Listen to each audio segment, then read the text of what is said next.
எல்லோருக்கும் வணக்கங்க. நான் பாரம்பரிய ஜோதிடர் பா. ரவிக்குமார். இப்போ நாம் பார்க்கக்கூடிய ஒரு தலைப்பு பார்த்தீங்க அப்படின்னா, ஆவணி மாதத்துக்குண்டான தமிழ் மாத பலன்களை பற்றி தான் இந்த காணொலியில் பார்த்துட்ருக்குறேங்க. நிகழும் மங்களகரமான விசுவா வசு வருடம் ஆவணி மாதம் 1ஆம் தேதி ஞாயிற்றுக்கிழமை அதிகாலையில் ஆகஸ்ட் மாதம் 17ஆம் தேதி அன்னைக்கு இந்த மாதம் பிறக்கப்படுதுங்க.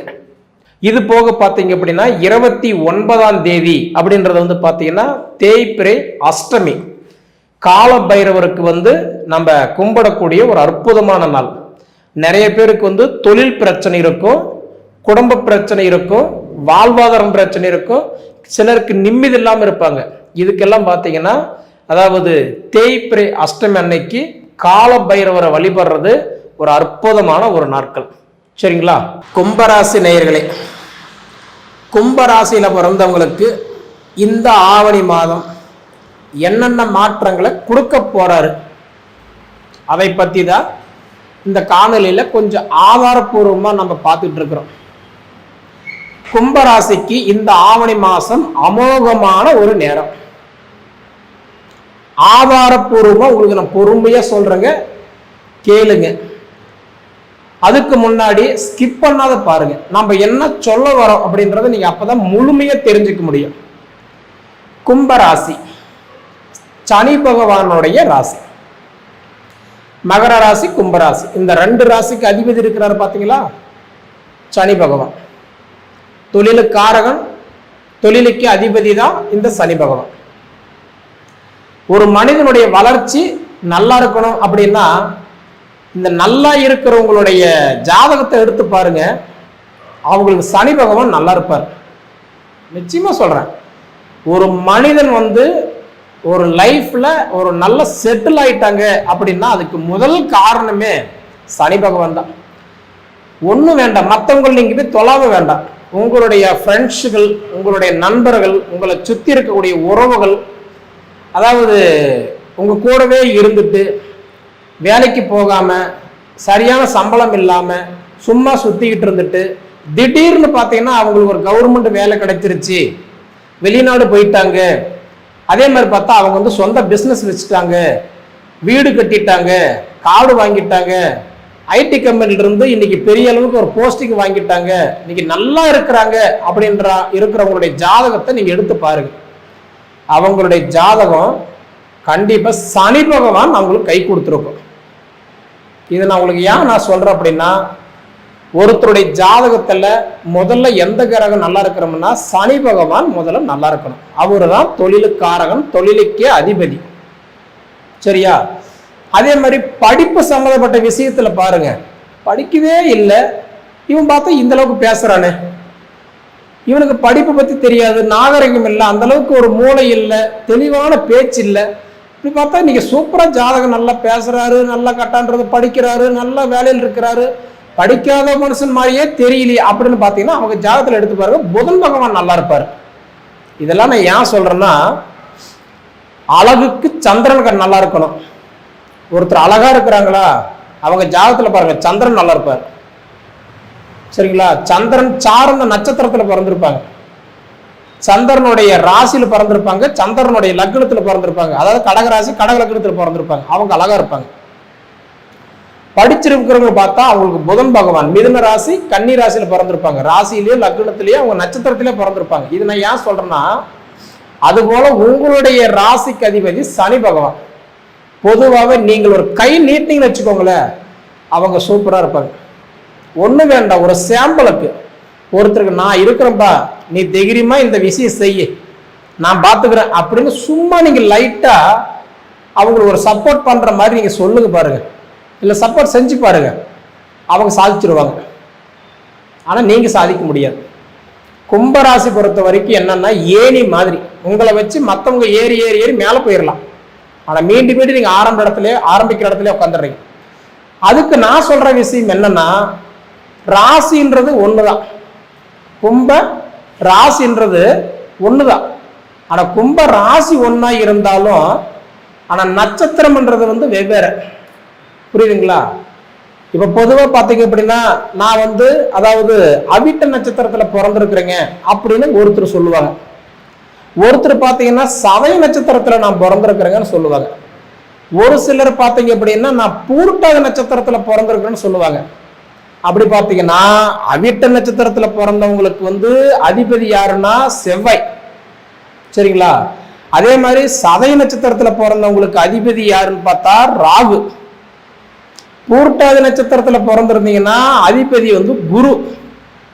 அப்ப ராசி ஒண்ணுதான், கும்பராசி. அந்த கும்பராசிக்கு அதிபதி ஒருத்தர் தான், சனி. ஆனா உங்களுக்கு நட்சத்திரம் கொடுத்தவங்க 3 பேர் இல்லையா? அப்ப உங்க நட்சத்திரத்துக்கு அதிபதி, உங்க ராசிக்கு அதிபதி. ஒரு உதாரணம், நீங்க சிம்ம லக்னம்னு வச்சுக்கோங்க. சிம்ம லக்னத்துக்கு அதிபதி யாரு? சூரியன். அப்ப நீங்க வந்து பாத்தீங்கன்னா இப்ப நான் என்ன சொன்னா அவிட்ட நட்சத்திரமே பிறந்திருக்குன்னு வச்சுக்கோங்க. அப்ப உங்க ஜாதகத்துல யார் யாரு நல்லா இருக்கணும்? அவிட்ட நட்சத்திரத்துக்கு அதிபதி யாரு? செவ்வாய் பகவான் உங்களுக்கு நல்லா இருக்கணும். உங்க ராசிக்கு அதிபதி யாரு? சனி பகவான் நல்லா இருக்கணும். உங்க லக்னம், ஒரு உதாரணத்துக்கு சிம்ம லக்னம்னு சொன்னேன். சிம்ம லக்னத்துக்கு அதிபதி யாரு? சூரியன். 3 கிரகமும் நல்லா இருக்கணும். இந்த 3 கிரகங்களும் நல்லா இருந்து அவங்களுடைய திசா புத்தி அந்தரம் நல்லபடியா நடந்துகிட்டு இருந்தா உங்களோட வாழ்வாதாரம் நல்லாவே இருக்கும். அப்ப ஒரு ஜாதகத்துக்கு கடல் போல பேசணும்னா பேசிட்டே இருக்கலாம். அப்போ ஒரு ஜாதகத்துக்கு என்னென்ன நல்லா இருக்கணும்? திசா புத்தி அந்தரம் நல்லா இருக்கிற மாதிரி நம்மளுடைய ராசிக்கு அதிபதி, நட்சத்திரத்துக்கு அதிபதி, லக்னத்துக்கு அதிபதி நமக்கு நல்லா இருக்கணும். அப்ப இன்னைக்கு கோச்சாரத்துல கும்பராசியை யாரு பாக்குறாருன்னா குரு பார்த்துட்டு இருக்கிறாரு. குரு பார்வைப்பட்டால் கோடி நன்மை. இப்ப பூரட்டாதி நட்சத்திரத்துல நீங்க பிறந்திருந்தீங்கன்னு வச்சுக்கோங்களேன். அப்ப உங்க நட்சத்திரத்துக்கு அதிபதி குரு. மிதுன ராசியில இருக்கிற குரு பகவான் 5ஆம் இடம், 7ஆம் இடம், 9ஆம் இடத்தை எப்பயுமே பார்ப்பாரு. அப்ப மிதுன ராசியிலிருந்து 5ஆம் இடமா துலா ராசி பார்க்கிறாரு, 7ஆம் இடமா தனுசு ராசி பார்க்கிறாரு, 9ஆம் இடமா உங்க கும்பராசி தான் பார்க்கிறாரு. உங்க கும்ப நட்சத்திரம், அதாவது சொன்ன அதுதான் பூரட்டாதி நட்சத்திரத்துல பிறந்துருவீங்களா, உங்க நட்சத்திரத்துக்கு அதிபதி குரு. மிதுன ராசியிலிருந்து குரு பகவான் உங்க ராசியை டைரக்டா பார்க்கிறாரு 9ஆம் இடமா. 9ஆம் இடமா பார்க்கறது வந்து பிதிருஸ்தானம், அதாவது வந்து கட்டன்றது பிதிருஸ்தானம். பிதிருஸ்தானம்ன்றது வந்து பார்த்தா அதாவது 9ஆம் இடம், புரியுதுங்களா? அப்ப பிதிருஸ்தானம்ன்றது 9ஆம் இடம், அது போக பாக்கியஸ்தானம். அப்ப உங்களுக்கும் அப்பாவுக்கும் இப்ப வந்து எப்படின்னா பிரிஞ்சிருந்தா கூட சேரக்கூடிய நேரம். கருத்து வேறுபாடு இருக்குதுங்க, மன சங்கடம் இருக்குது, எனக்கு அவருக்கு செட் ஆகுறதே இல்லை. அவர் ஒரு பக்கம் இருக்கிறாரு, நான் ஒரு பக்கம் இருக்கிறேன், அவர் உழைப்பு நான் நம்பல, நான் சொந்த காலம் தான் நிக்கிறேன்றீங்களா? நான் ஏன் சொல்றேன், இது எல்லாமே மீண்டும் இப்ப இணையிற நேரம் உங்களுக்கு நல்லா இருக்குது. ஏன்னா குரு பகவான் உங்களுக்கு 9ஆம் இடத்துல இருக்கிறாரு. எது நமக்கு வேண்டாம்னு தூக்கி போட்டோமோ அது நமக்கு இப்ப யூஸ்ஃபுல்லா இருக்கும். சிறு குச்சி பல்லு உதவ குத்துன்ற மாதிரி கண்டிப்பா கும்பராசிக்காரங்களுக்கு அப்பா அம்மாவுடைய பலம் அதிகரிக்கும். அண்ணன் தம்பியோட சப்போர்ட்டு நமக்கு ஓரளவுக்கு பக்கபலமா இருக்கும். உறவுகளுடைய சப்போர்ட்டு கண்டிப்பா நமக்கு ஓரளவுக்கு சப்போர்ட்டுவா இருக்கும். இது போக உங்க ராசிக்கு குரு பகவான் 9ஆம் இடமா பாக்குறதுனால குழந்தை பாக்கியம் இல்லாத வரம் பார்த்து இல்லாத, அதாவது ட்ரீட்மெண்ட் எடுத்துட்டு இருக்கிறேங்க, நான் வரம் பார்த்துட்டு இருக்கிறேன், அதாவது எனக்கு வந்து கோயிலா போயிட்டு இருக்கிறேன், இதனால நான் போகாத கோயில் இல்லை, கும்பிடாத தெய்வம் இல்லை, வைக்காத வேண்டுதல் இல்லை, செய்யாத பரிகாரம் இல்லை, நான் செய்துட்டு இருக்கிறேங்க, எனக்கெல்லாம் கிடைக்கலன்றீங்களா? உங்க ஜாதகத்தை எடுங்க, லக்னத்துக்கு 5ஆம் இடம் பாருங்க. லக்னத்துக்கு 5ஆம் இடம் தான் புத்திரஸ்தானம், நல்லா இருக்கான்னு பாருங்க. குரு எங்கிருந்து அந்த 5ஆம் இடத்தை பாக்குறாருன்னு பாருங்க. 5ஆம் இடத்துல ராகு கேதுவோ இருந்தா, குருவோ சனியோ இருந்தா புத்திர பாக்கியத்துக்கு தடை கொடுப்பார். அதனாலதான் சொல்றேன் 5ஆம் இடம் பாருங்க. இது போக உங்க ராசிக்கு இப்ப வந்து பாத்தீங்கன்னா 2ல சனி இருக்கிறார். உங்களுக்கு இப்ப 7.5 சனி வேற நடக்குது. கிட்டத்தட்ட 1 வருஷம் 2 வருஷம் இல்ல, கிட்டத்தட்ட உங்களுக்கு சனி பகவான் வந்து பாத்தீங்கன்னா பொதுவாகவே கும்பராசிக்காரங்களுக்கு 5.5 வருஷமா 7.5 நடக்குது. விரையச்சனி 2.5 வருஷம் முடிஞ்சு போச்சு, ஜென்மச்சனி 2.5 வருஷம் முடிஞ்சு போச்சு, பாத சனி இப்ப 5 மாசமா நடக்குது. அப்ப இது எல்லாம் எப்ப நல்லாகுன்னு கேட்டா ஆல்ரெடி உங்களுக்கு ஜூலை மாசம் 13ஆம் தேதியிலிருந்து உங்களுக்கு நல்ல நேரம் ஸ்டார்ட் ஆயிடுச்சு.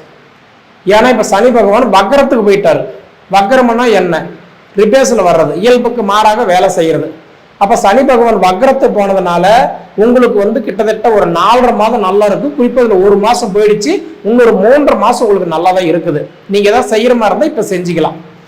ஒரு வீடு கட்டலாம், மண் வாங்கலாம், இடம் வாங்கலாம், போர் போடலாம், கிணறு வெட்டலாம், நான் தொழில் ஆரம்பிக்கலாம், இதெல்லாம் செய்யற மாதிரி இருந்தா செஞ்சுக்கலாம். இது போக பார்த்தீங்க அப்படின்னா உங்களுக்கு வந்து குரு 5ஆம் இடத்துல இருக்கிறதுனால குழந்தை பாக்கியம் இல்லாத எதிர்பார்க்கிறவங்களுக்கு நிச்சயமா உங்களுக்கு குரு 5ஆம் இடத்துல உட்காந்து உங்களுக்கு புத்திர பாக்கியத்தை கொடுக்குறாரு. உங்க ராசிக்கு 5 குரு இருக்கிறாரு. குரு உங்க ராசி 9ஆம் இடமா பாக்குறாரு. குழந்தை பாக்கியம் நல்லா இருக்குது. திருமண வரன் பார்க்கிறவங்களா இருந்தா உங்க ஜாதகத்துல அதாவதுன்றது வந்து பார்த்தா உங்களுக்கு குரு பார்வை இருந்தாவே போதும், கல்யாணம் நடக்கும். ஆனா உங்களுக்கு அந்த குரு பார்வை ஜாதகத்துல நல்லா இருக்குதுன்றதை முதல்ல தெரிஞ்சுக்கணும். இது போக செவ்வாய் 8ல் இருக்கிறாரு. 28 தேதி வரைக்குமே நிறைய குழப்பங்கள் இருக்கும். ஒரு குழப்பம் போயிடுச்சுன்னா ஒரு குழப்பம் வந்துடும். மனசு ஒரு தளராம வச்சுக்கோங்க. அதே சமயத்துல பார்த்தா உங்களுக்கு சுக்கிரன் 5ல் இருக்கிறாரு. சுக்கிரன் 5ஆம் இடத்துல இருக்கிறாருன்னா 4 தேதி வரைக்கும் மனைவினால உங்களுக்கு ஏதோ ஒரு சப்போர்ட் கண்டிப்பா இருக்கும். 4 தேதிக்கு மேல பாத்தீங்கன்னா 5ஆம் இடத்துல இருந்து 6ஆம் இடத்துக்கு போயிடுவாரு. 6ஆம் இடத்துக்கு போயிட்டாருன்னா நிச்சயமா மனைவி அல்லது அம்மா அல்லது தன்னுடைய பெண் பிள்ளைகள் ஏதாவது வேலை செய்துட்டு இருந்தாங்கன்னா அவங்களுக்கெல்லாம் ஒரு சில மாற்றம் எல்லாம் ஏற்படும். சரிங்களா? அதே சமயத்துல புதன் 6ஆம் இடத்துல இருக்கிறாரு. புதன் 6ஆம் இடத்துல இருக்கிறதுனால நிச்சயமா என்ன பண்ணுவாருன்னு அப்படின்னா, நாம ஒரு இடத்துல கை நீட்டி சம்பளம் வாங்குறோம், அதே மாதிரி மற்றவங்களுக்காக பாடுபடுறோம், அது நாமளே செஞ்சுக்கிட்டா என்ன அப்படி நமக்கு தோணும். அப்படி நீங்க தோணி உங்களுக்கு செய்யணுன்ற எண்ணம் இருந்தா 14 தேதிக்கு மேல ஒரு விஷயத்தை நீங்க ஆரம்பிங்க, அந்த காரியம் உங்களுக்கு சக்சஸாக முடியும். சரிங்களா? இது போக சூரியன் 7ஆம் இடத்துல இருக்கிறாரு. மாத கிரக சூரிய பகவான் 7ஆம் இடத்துல இருக்கிறதுனால கண்டிப்பா உங்களுக்கு இந்த ஆவணி மாதம் 1ஆம் தேதியிலிருந்து 31ஆம் தேதி வரைக்கும் சனி பகவான் தன் சொந்த வீட்டிலேயே உட்கார்ந்து இருக்கிற காலத்துல கண்டிப்பா வரன் பார்த்துட்டு இருக்கிறவங்களா இருந்தீங்கன்னா நம்ம ஒரு 50% முயற்சி எடுத்தீங்கன்னா இன்னொரு 30% சேர்த்து 80% முயற்சி எடுங்க. கண்டிப்பா உங்களுக்கு திருமண வரன் அமையும். சரிங்களா? அதனால எப்படி பார்த்தாலுமே கும்பராசிக்கு சனியுடைய தாக்கத்தினாலதான் கஷ்டப்பட்டுக்கிட்டு இருந்தீங்க. அந்த சனி வக்கரத்துக்கு போயிட்டாரு, அதனால பாதிப்பு இல்லை. மாத கிரக சூரியனும் இந்த ஒரு மாசத்துல மட்டும்தான் தன் சொந்த வீட்டில் இருப்பாரு. இது போல மீண்டும் சொந்த வீட்டில் வந்து உட்கார்றதுக்கு இன்னும் 1 வருஷம் ஆகும். அதனால இந்த மாசம் உங்களுக்கு சூரியன் 7ஆம் இடத்துல உட்காந்து கலஸ்திரஸ்தானத்தை பார்க்கறதுனால திருமண வரன் பார்க்குறவங்க உங்க ஜாதகத்தை பார்த்துட்டு எந்த கோயிலுக்கு போகணும், அதுக்குண்டான என்ன முயற்சி எடுக்கிறோன்னு பாருங்க. இல்லைங்க நான் ஒரு பொண்ணு லவ் பண்ணிட்டு இருக்கிறேன், நான் ஒரு பையனை விரும்பிட்டு இருக்கிறேன், எனக்கு அதுவே செட் ஆகுமான்னு பார்த்தா உங்களுடைய ஜாதகத்தை கொடுத்து அது அமையுமா அமையாதா, சேருமா சேராதா, அதை நீங்க பார்த்துக்கிட்டு அதுக்கு தகுந்த மாதிரி டிராவல் பண்ணுங்க. உங்க வாழ்க்கை நல்லாவே இருக்கும். சரிங்களா?